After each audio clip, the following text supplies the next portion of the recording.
Leyes de Kirchhoff. Las leyes de Kirchhoff son dos, la conocida como ley de los nodos y la ley de las mallas.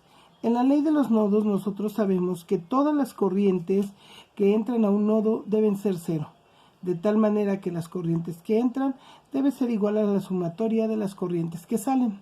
Mientras que en la ley de las mallas, las caídas y subidas de voltaje deberán darnos igual a cero.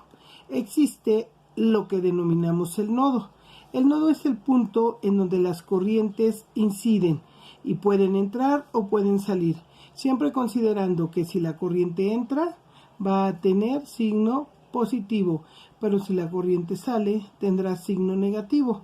Para poder aplicar nosotros estas leyes en un circuito, tendremos que tener las siguientes consideraciones.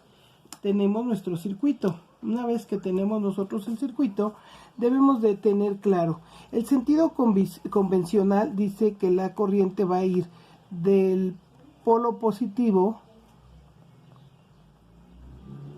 al polo negativo. Ese es el sentido convencional. Cuando yo establezco mi circuito, en cada uno de los vértices le voy a colocar letras del alfabeto A, B, C, y así dependiendo el número de uniones que yo tenga. Cuando yo realizo esto, la primera consideración que debo tener es, el sentido convencional dice que va del polo positivo al polo negativo, y yo establecí que mi nodo va a ir de A a B. Por lo tanto, cuando yo voy en la rama de A a B, estableceré que la corriente va a ser negativa porque va en la misma dirección que está yendo el sentido convencional, de tal manera que si voy en dirección opuesta, le asignaré un signo positivo a la corriente. Si yo llego a una batería, símbolo de la batería, y entro del lado negativo y salgo del lado positivo, colocaré un signo positivo al voltaje. Si por el caso contrario yo llego del lado positivo y salgo del lado negativo, colocaré un signo negativo al voltaje. Y la siguiente consideración es que en el nodo, en este caso vamos a llamar que el nodo B que tenemos en el circuito que acabo de establecer, las corrientes que entren serán positivas y las corrientes que salgan serán negativas. Teniendo todas estas consideraciones presentes, nosotros podemos resolver un circuito por leyes de Kirchhoff, siempre considerando que para utilizar las leyes de Kirchhoff, mi circuito debe tener más de una batería o fuente de voltaje, como la quieran llamar, o debe tener la mezcla de resistores con capacitores. Estas son las dos condiciones que me tienen que llevar a utilizar un problema, resolverlo por Kirchhoff. De no ser así, entonces quiere decir que yo pudiera resolverlo bajo la reducción de circuito serie y paralelo. Ahora vamos a aplicar esto al ejemplo. Tenemos este circuito. En este circuito, si ustedes se fijan, tengo más de una fuente. Al tener yo más de una fuente, eso me obliga a utilizar Kirchhoff. Para que yo pueda utilizar Kirchhoff, fíjense, ya coloqué de manera arbitraria el sentido que yo voy a tomar en la corriente. Puse el A, B, C, D, E, F. De modo que cuando yo vaya a trabajar con la malla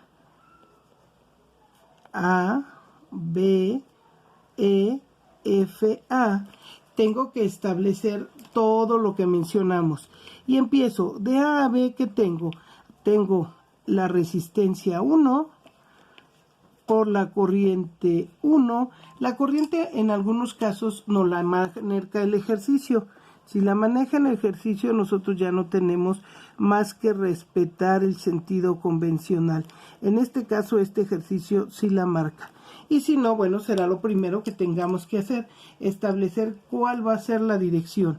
Entonces les decía, del nodo A al nodo B, tengo la resistencia 1 afectada por la corriente 1, con signo negativo porque vamos en el sentido convencional. De B a E. De B a E que tengo una fuente que entra por el negativo y sale por el positivo. Entonces va a salir como más 6, que es el valor de la fuente. Pero también tengo una resistencia, que es la resistencia 4, afectada por la intensidad 2, negativa, porque va en el mismo sentido. De E a F que tengo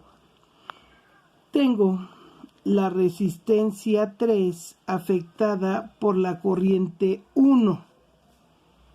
Y de F a A tengo la fuente que entra por positivo, sale por negativo, 10 volts, e igual a 0.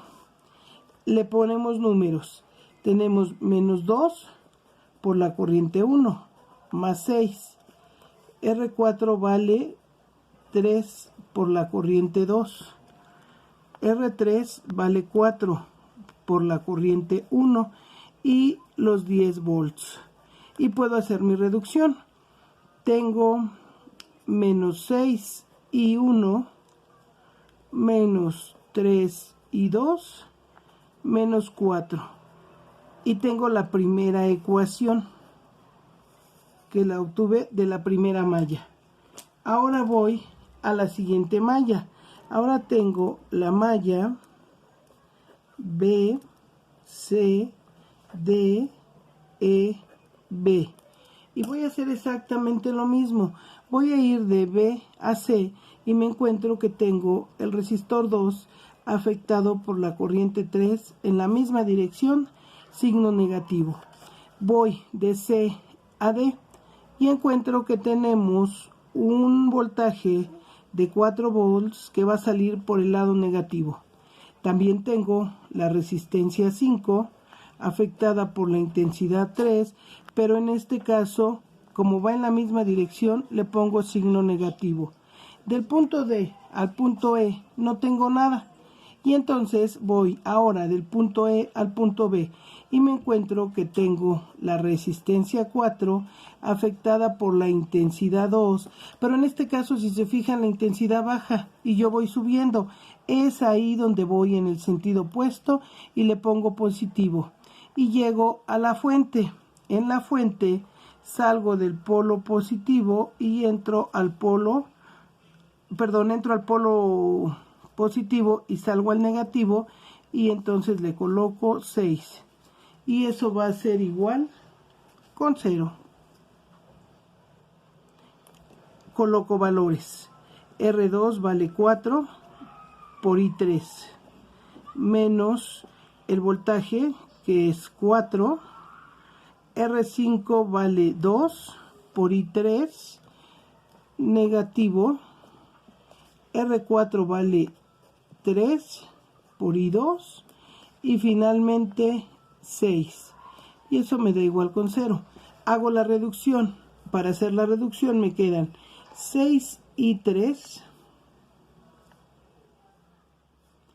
más 3 I2 menos 10.